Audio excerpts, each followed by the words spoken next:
আজকে আমরা অল্প সময়ে একটা মৌলিক বিষয়ের দিকে আপনাদের দৃষ্টি আকর্ষণ করতে চাই। সেটা হলো কিভাবে আমরা ইসলামপন্থীরা, এই আমাদের ছোট্ট বাংলাদেশের কথাই বলছি, আমাদের এই ছোট্ট বাংলাদেশে ইসলামপন্থীরা কিভাবে আমরা ইসলামকে রাষ্ট্র পর্যায় পর্যন্ত নিয়ে যাব। এটা হচ্ছে আমাদের আজকের আলোচনার মূল বিষয়। বিষয়টা কি গুরুত্বপূর্ণ নাকি গুরুত্বপূর্ণ না? আপনাদের আসলে প্রথমে কি মনে হয় যে ইসলাম কি রাষ্ট্র ব্যবস্থায় যাওয়ার কোনো প্রয়োজন আছে না নাই? আচ্ছা, রাষ্ট্র ব্যবস্থা ইসলাম গেলে কি উপকার আর না গেলে ক্ষতি কি? একজন ভাই বলেছেন সমাজে শান্তি প্রতিষ্ঠিত হবে, আর আস্তে আস্তে একজন বলেন ইসলামী শাসন ব্যবস্থা প্রতিষ্ঠিত হবে, আর দুর্নীতি হবে না, আর হ্যাঁ দুর্নীতি মুক্ত সমাজ হবে, আর ইফটিজিং হবে না, এই তো, আর কোরআন হাদিসের বাইরে কোনো বিধান থাকবে না। আচ্ছা, সকল ধর্মের অধিকার নিশ্চিত হবে, কত? হ্যাঁ, রাষ্ট্রের উন্নতি হবে, নামাজ কায়েম হবে, মাশাআল্লাহ, আর যাকাত প্রতিষ্ঠিত হবে, ইসলামী সমাজ বিনির্মাণ হবে। আচ্ছা, এখন বলেন দেখি ইসলামী রাষ্ট্র ব্যবস্থা না থাকলে আমাদের ক্ষতি কি? করতে হবে, আনুগত্য করতে হবে, আর ভারতের দাসত্ব করতে হবে, দুর্নীতি মুক্ত করা যাবে না, পাপাচার বেড়ে যাবে, জুলুম বেড়ে যাবে, আর হ্যাঁ আমাদের ঈমান আমল তারা ধ্বংস করবে, নষ্ট করবে, আর কোরআনের কথা খোলামেলা বলা যাবে না, অভ্রষ্ট তো হবেই। আর কোন? তার মানে আমি বুঝলাম যে আপনারা ইসলামী রাষ্ট্র ব্যবস্থা সম্পর্কে চিন্তা ভাবনা করেন তো নাকি?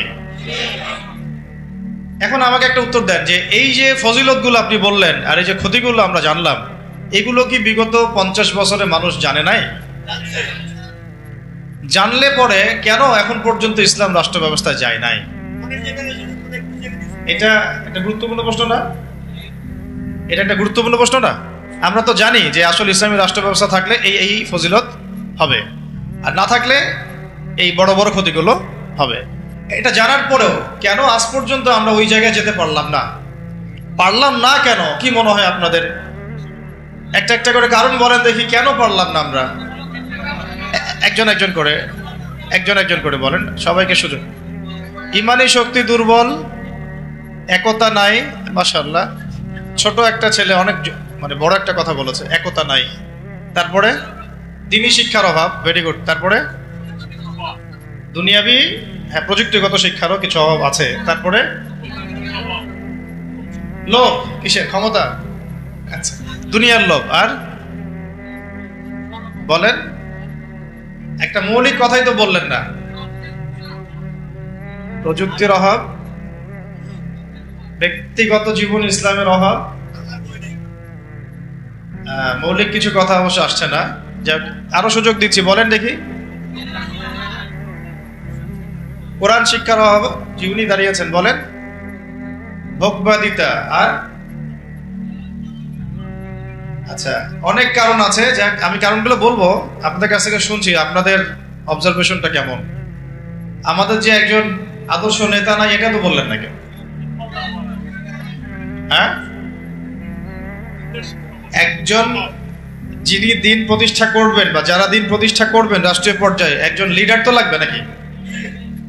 নেতা না থাকলে কি, মানে আমির না থাকলে কি ইমারা আসে নাকি? তখন কি মানে সামুআত আর বিষয় আসবে কিনা? তো তখন তো বায়াত আসছে না। তো এইগুলো না থাকলে তো আবার ইকামতে দিনও হচ্ছে না রাষ্ট্রীয় পর্যায় পর্যন্ত। আচ্ছা, আমরা প্রথমে আগে আলোচনা করি যে খুব সংক্ষিপ্ত করে আর কি, ইসলামী রাষ্ট্র ব্যবস্থা এটা বলতে আগে কি বোঝায়। ঠিক আছে, একটা একটা করে পয়েন্ট খুব অল্প করে বলবো, মনোযোগ ধরে রাখতে হবে, আর আশেপাশে অন্য ভাইকে ডিস্টার্ব করবেন না। অল্প সময়, বেশি সময় নিব না ইনশাআল্লাহ আপনাদের সাথে।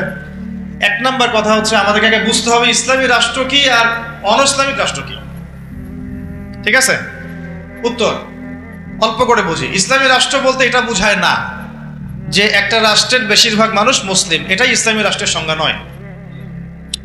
কথাগুলো বোঝার চেষ্টা করেন। আপনারা এখন এগুলো ফোনে নোট করতে পারেন, ফোনের মধ্যে নোট করতে পারেন। ছবি তুলবেন না, ফোনে নোট করতে পারেন।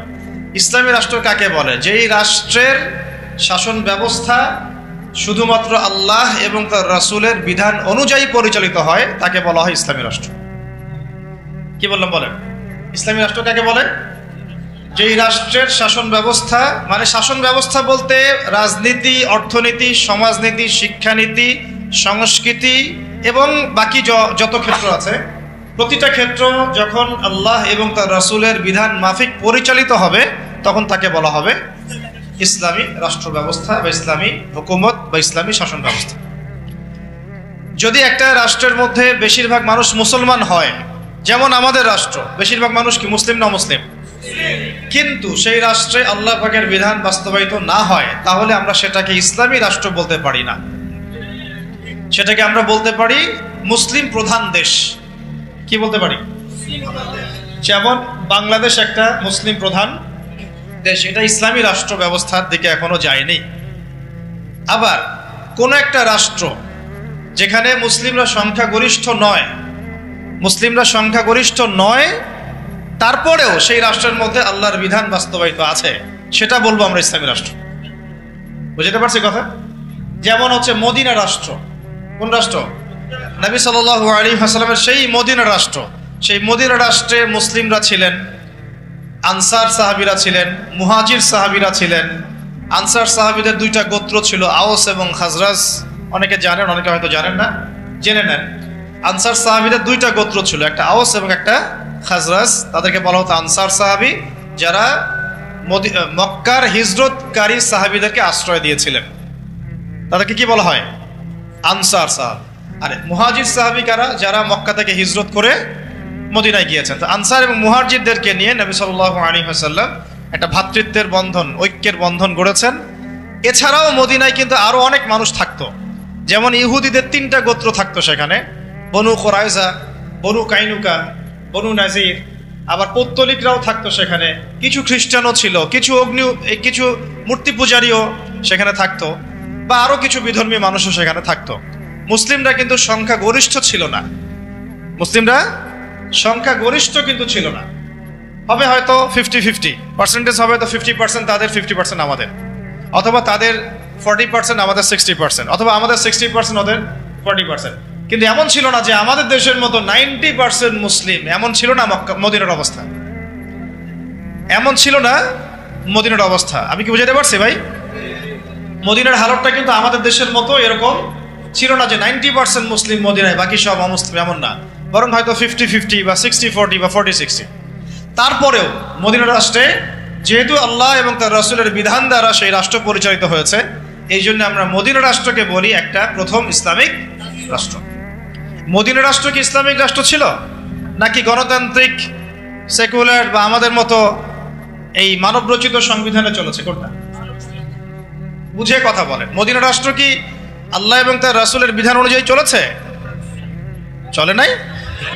নাকি গণতন্ত্র দিয়ে চলেছে, ধর্মনিরপেক্ষতা দিয়ে চলেছে, নাকি কমিউনিজম দিয়ে চলেছে, জাতীয়তাবাদ দিয়ে চলেছে, নাকি মানব রচিত সংবিধান দিয়ে চলেছে? কোনটা? এতটুকু তো জ্ঞান আমাদের থাকা উচিত। মদিনা রাষ্ট্র চলেছে আল্লাহ এবং তার রাসূলের বিধান মোতাবেক। যদিও সেখানে আমরা সংখ্যাগরিষ্ঠ নই, তারপরেও বিধান চলেছে কার? আল্লাহ। এই কারণে মদিনা হচ্ছে একটা ইসলামী রাষ্ট্র। কিন্তু পক্ষান্তরে বাংলাদেশের দিকে যদি আমরা তাকাই, এখানে যদিও আমরা 90% মুসলিম, কিন্তু এই দেশটা শাসিত হচ্ছে সেই 70-80-100 বছর থেকে মানব রচিত সংবিধান দিয়ে। এখানে আল্লাহর বিধান বাস্তবায়িত হচ্ছে না, আল্লাহর হুদুদ, আল্লাহর কিসাস, এগুলো বাস্তবায়িত হচ্ছে না, শরিয়া আইন বাস্তবায়িত হচ্ছে না। পক্ষান্তরে তথাকথিত গণতন্ত্র, ধর্মনিরপেক্ষতাবাদ, কমিউনিজম, জাতীয়তাবাদ, এইসব মতবাদগুলো, পশ্চিমা মতবাদগুলো দিয়ে এই দেশ শাসিত হচ্ছে। এই কারণে আমরা এই দেশে সংখ্যাগরিষ্ঠ মুসলিম হলেও এই রাষ্ট্রটাকে আমরা বলতে পারি না যেটা একটা ইসলামিক রাষ্ট্র। বুঝতে পেরেছি? আচ্ছা, তাহলে পার্থক্য বুঝলাম, সংজ্ঞাও জানলাম। ইসলামী রাষ্ট্র কাকে বলে? বলেন এখন।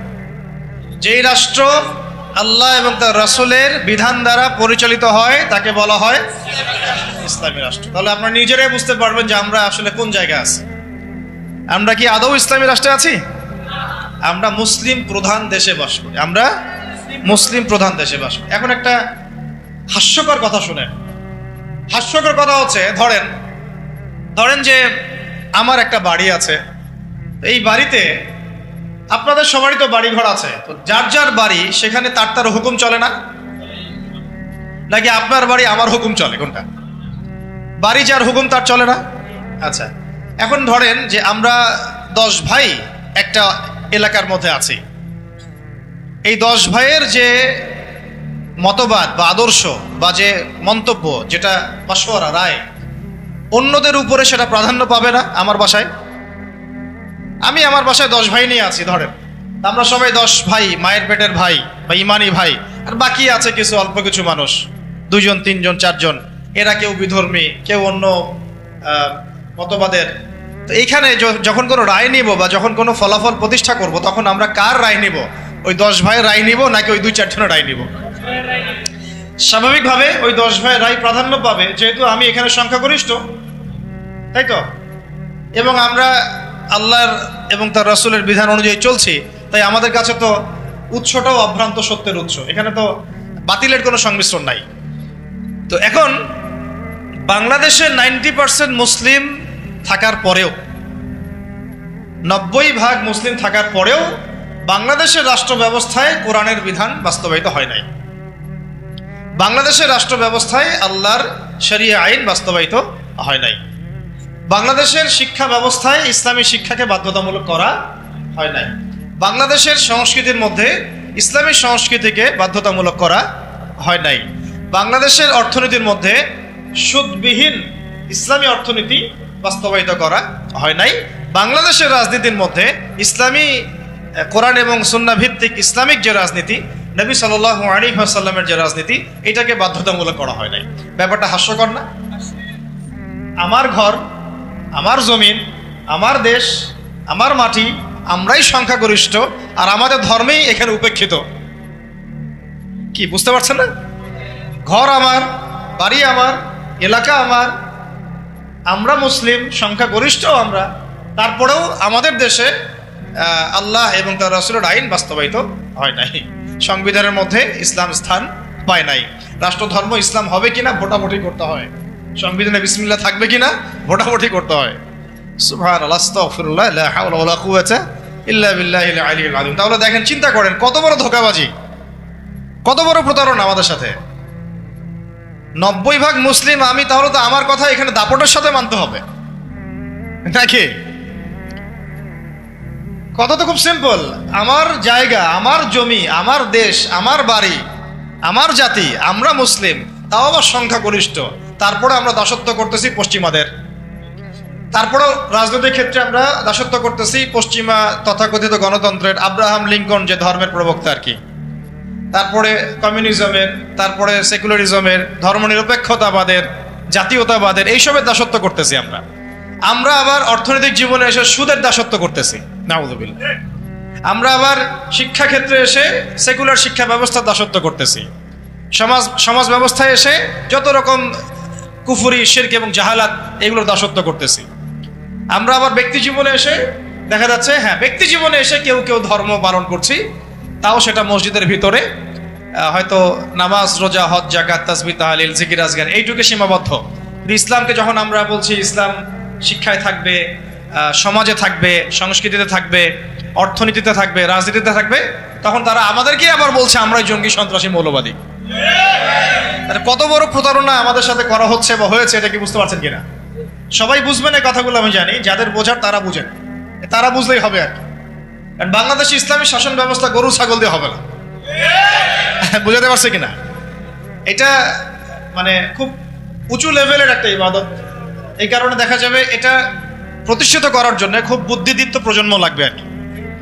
হ্যাঁ, বুদ্ধিদীপ্ত একটা তরুণ প্রজন্ম লাগবে, এবং ওলামায়ে কেরামের সোহবত, দুটো একসাথে যখন হবে ইনশাআল্লাহ হয়ে যাবে। চল, তাহলে ইসলামী রাষ্ট্র ব্যবস্থা কাকে বলে এটা বুঝলেন, এবং আমাদের সাথে কি ধোঁকাবাজি হয়েছে এটা বুঝলেন। এখনো দেখেন, এখন যদি আপনারা বলেন যে আমরা সবাই ইসলামী রাষ্ট্র ব্যবস্থা চাই, একটা গণভোটের আয়োজন করা হোক, দেখা যাক কারা কারা ইসলামের পক্ষে ভোট দেয়। ঠিক আছে, দেখবেন যদি 80% মানুষও ভোট দেয় যে হ্যাঁ আমরা ইসলামের পক্ষে আছি, আমরা ইসলামী শাসন ব্যবস্থা চাই, আমরা চাই দেশের মধ্যে আল্লাহর বিধান বাস্তবায়িত হোক, ওই যে 20% মানুষ যারা চায় না, ওদের মতটাই প্রাধান্য পাবে এই সিস্টেমের মধ্যে। তারা আমাদের মতকে প্রাধান্য দিবে না। আর যদিও কেউ দিতে চায়, তখন দেখা যাবে ভারত, আমেরিকা, পশ্চিমা শক্তি, এগুলো আমাদের উপর আক্রমণ করে বসবে। তো এই যে একটা ধোঁকাবাজি, এই যে একটা প্রতারণা আমাদের সামনে চলছে, এইখান থেকে জাতিকে বের করতে হবে। কথা হবে একটাই, যে জমিন আল্লাহর, বিধান চলবে। এই জমিন কার? এই জমিন আল্লাহর। আমি আল্লাহর বান্দা, আমি আল্লাহর দিন পালন করি, আমি আল্লাহর রাসূল মুহাম্মদ সাল্লাল্লাহু আলাইহি ওয়াসাল্লামকে অনুসরণ করি। এই জমিনে মুসলিমদের মধ্যে শরিয়া চলবে, বিধান চলবে কার? আল্লাহর। সোজা কথা। আর যাদের এটাতে অ্যালার্জি হয় তারা কোথায়? জাহান্নামে গিয়ে মরে মরুক। এইটা নিয়ে আমাদের কোনো আফসোস নাই, আপত্তি নেই। হ্যাঁ, তারা যদি ভালোই ভালোই মেনে নেয় তো আলহামদুলিল্লাহ, না মানলে আমরা দাওয়াতের কাজ তো করতে থাকবোই। আর যদি তারা আমাদের উপর জুলুম করতে আসে, আমরাও প্রতিবাদের ভাষা বেছে নেব ইনশাআল্লাহ। কারণ বিপ্লব বা অভ্যুত্থান কখনো কনফ্লিক্ট ছাড়া হয় না। এর প্রমাণটা আমাদের ছাত্র ভাইরাই দেখাই দিয়েছে।